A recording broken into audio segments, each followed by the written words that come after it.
Hello, welcome back to another video. It's another night, and I am full of English mistakes today. I just got up from a nap. I feel good, but that's not coming across through my communication here. Okay, so today I'm going to be talking about why should somebody hire you over somebody else? You're never owed a gig. Nobody has to give you a gig. So why should somebody give you a gig over somebody else? So I want to talk about the things that people think about when they're hiring musicians. And it might be a subtle thing, it might be a chance that somebody calls you, but there are certain musicians in every city who get hired all the time. What sets you apart from the crowd that doesn't get called very often? I'm assuming that if you're watching this video, you maybe don't have as many gigs as you would like, or you're upcoming and you'd like some more work. So I'm going to run through a list of things that I have written down on my handy dandy notepad here and talk about each one of them and maybe share some advice for handling these things and maybe help get you some more gigs. So number one, and I think this is actually more important than anything else as a musician as far as hireability, and that is attitude. If you are a downer, nobody wants to play with you. Nobody's going to want to hang out with you, and you have to do your best to be as warm and kind to everybody around you. Are you fun to be around, or do you make life harder? Do you make excuses? Do you do this? Do you do that? Attitude is so crucial when being a part of a musical ensemble. There has to be this sense of camaraderie. There has to be this sense of community in music, because that's what it does. And if you don't have a good attitude, you just won't get hired. So attitude is very important. Second to skill is punctuality. And if you have a professional attitude, chances are punctuality is not going to be a problem for you. Now, punctuality is very important, because if somebody calls you and you're not reliable, they're not going to stick around to call you again. They're going to call somebody else. Even if that person isn't as good as you but shows up on time, because for 99% of the work they're doing, it doesn't matter how good a player is. If they show up on time, they're going to get the work. And, a lot of people think that getting the gig is just about skill. And I'm noticing that I wrote skill higher up on my list here, but it keeps on being pushed back by other things. And it really goes to tell you just how unimportant skill is. In the end, skill is very important, but if you have a bad attitude, if you're not professional, if you're not punctual, if they don't know you, you could be the best player in the world and you would never ever get a gig. It doesn't matter. There are so many things that come into play before your skill level that influence your hireability. So I'd say that skill is an important but unimportant thing in the hiring process.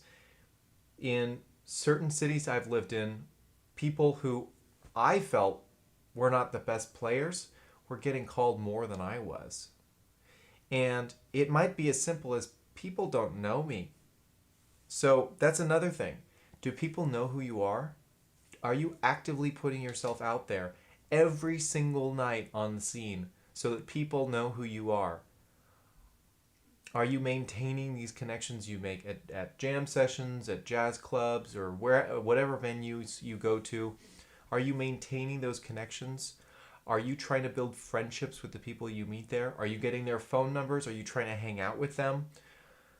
What are you doing? What are you actively doing to be a part of the community? Because music is a community.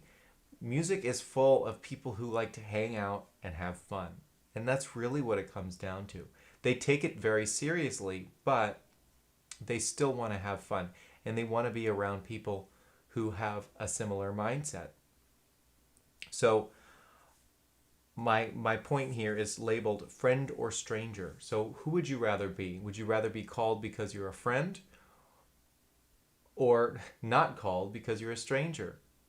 So don't get me wrong. I've gotten called as a stranger before because their normal people weren't available. Sometimes in smaller towns you'll get two bands playing at the same time on the same night, and most of the band members are the same people in both bands. So when one band is playing, the other one is losing a chunk of their membership. So a lot of subs will get called for that reason. And it doesn't really happen in a really big thriving community because you have so many players to go around and they're all great. But even when I got called as a stranger, even when somebody didn't know who I was known to the person who recommended me. The person who had the gig knew who I was. And I'd like to make a recommendation here, and that is, it may seem important to meet and develop relationships with the people who play other instruments than you so that you can develop bands and things like that. And that's very important. But I urge you to make relationships with the people who play the same instrument as you. Build relationships there, because those are probably going to be the first people to call you. When they know that you can cover their part in a band, then they will call you as a sub, and then you'll get to meet all sorts of other people. You'll develop a reputation of somebody who's reliable as a sub, and then you grow from there. So in breaking into any music scene, you're going to be subbing in environments that are pre-established. You're not a member of that group, you are a guest. And it is up to you to respect your guesthood there. So let's see. I think one of the most important things in terms of hireability is your professionalism. And this is a really broad topic, but I'll run through a few points as far as professionalism is concerned. Number one, when you get the gig, are you prepared? Do you have your music memorized if it needs to be memorized? Did you print out your music? Did you bring a pencil to the rehearsal or the gig?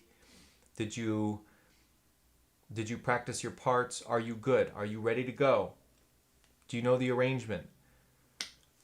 Another thing is your interpretation of the music. Is it appropriate with the style that you're playing? Have you done your homework? Now, these are things like, in terms of interpretation goes, these are some things that are fairly easier to more advanced players, because it's like, okay, I'm playing a 40s big band chart. Okay, so I know how that sounds. I know the stylistic interpretations here. I don't even need to work on it. This is a sight reading gig, no problem. But when you're first starting out, you really need to be conscious of the gigs that you're getting and aware of your personal skill sets and how they fit with the gigs that you have coming in. And it's not until a few years down the road that you start building an arsenal of interpretive styles, and at that point you can play with those styles no problem. You don't have to do your homework there, but it's something to think about. And professionalism, let's see, I had one more point here, but I can't seem to remember exactly what it was. It was,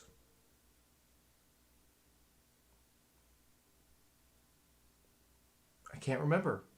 I guess that's everything then. If I don't remember it, obviously that's everything. So we talked about attitude, punctuality, friend versus stranger, professionalism. I touched on it and I felt like it wasn't that important, but skill, after all those things, skill becomes very important. Because when it comes to attitude, punctuality, professionalism, and being known around your community, those are things that you can work on and get really good at and just kind of leave at a certain level. Once you get to that level, it can just keep rolling and you could keep that machine going. So that's why you always practice your instrument. That's why you keep your skills polished. How many instruments do you play? Does that make you more marketable? Do you play flute, clarinet? Do you play an instrument that nobody in town plays? What sets you apart from all the other people who really want the gig, who are probably better than you, nicer than you, show up earlier than you do, know more people than you do? Like, what are you doing? What are you specifically doing to get that job? So, keep your skills fresh, whatever they may be. Practice, hone your skills, be passionate about what you do. That really comes across to other people. When you are passionate about what you do, you have something to share. You have this enthusiasm for and love for what you do. And it really comes across when people hear you play. It makes them want to hire you. It makes them want to be around you because you are sharing and you are expressing this love. So I urge you to take a look at all these aspects and ask yourself what you are doing in each of these categories. Because it is so easy to, for example, show up at a gig, be grumpy, not want to talk to anybody, and you miss out on all these opportunities to be kind to others, and they won't want to be around you. A few years ago, I was wrestling with some inner demons, as everybody does, and I found myself not talking to the other people on gigs, and it made it hard for me to maintain relationships with other people. You know, I wanted to be in my own world, and people might understand that you're just a quiet person, and that's fine.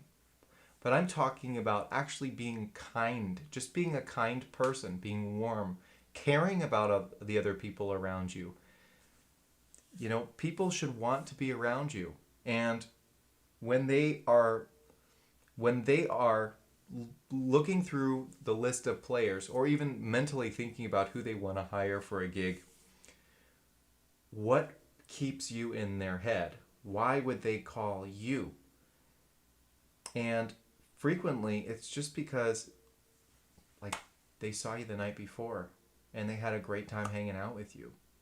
It wasn't like a lot of the connections I've made in music have not even been playing music. It has been being around music and talking with people during a music event, but it wasn't necessarily that I was playing. I remember going to all these jazz clubs a few years ago, trying to make all these connections, and I would get gigs because somebody saw me the night before, and the next day they would call. They said, "Hey, you know, I haven't seen you around in a while, and you know, I remembered that we ran into each other last night. I'd love to have you on this gig. It'd be great to catch up, hang out, and play some tunes." So sometimes getting a gig is that simple. You show a passion for what you do. You're kind. People want to be around you, and and when you do get the call, you deliver on what is expected of you, and you'll probably find yourself with a lot of work as long as you deliver. Because getting in the door is important. It takes work. It takes diligence and persistence. But if you don't deliver once you're given the opportunity, nobody's going to call you back. A lot of times you only get one shot, and the only thing that's going to cure that one shot is time, because people will remember for a while. If you got the gig and you botched it, they're probably not going to call you back for a while until they've heard that you have improved. You only get so many first chances. Obviously, the larger the music scene, the more chances you're going to get. But just just understand that in the upper echelons of music, it's a very, very tight knit community, and everybody knows everybody. So there, I've seen time and time again a circle of people sitting around, hanging out, having a good time. These are the upper echelons of musicians, and somebody saying to somebody else, "Hey, I got this gig tomorrow, and I'm looking for a sax player. I don't know who I should call. Do you guys have any recommendations?" And it'll be like, "Oh, Steve is really great. Yeah, we should get Steve." No, no, no. I heard he always shows up late. Let's not. Don't call him. Why don't you call Paul instead?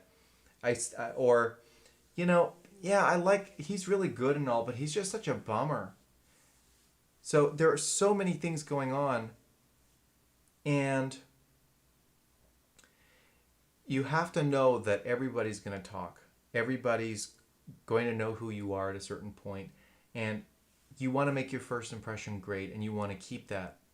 So with that being said, I think that's about it for this video. If you got any value out of it, please like and subscribe to this channel, and it really helps the channel out a lot. I'm trying to build a community here, and I want to see it grow. I want to help all of you guys improve and become the masterful musicians that I know you can be. I'm on this journey with you, and with that, I bid you farewell and happy practicing. And I will see you next time.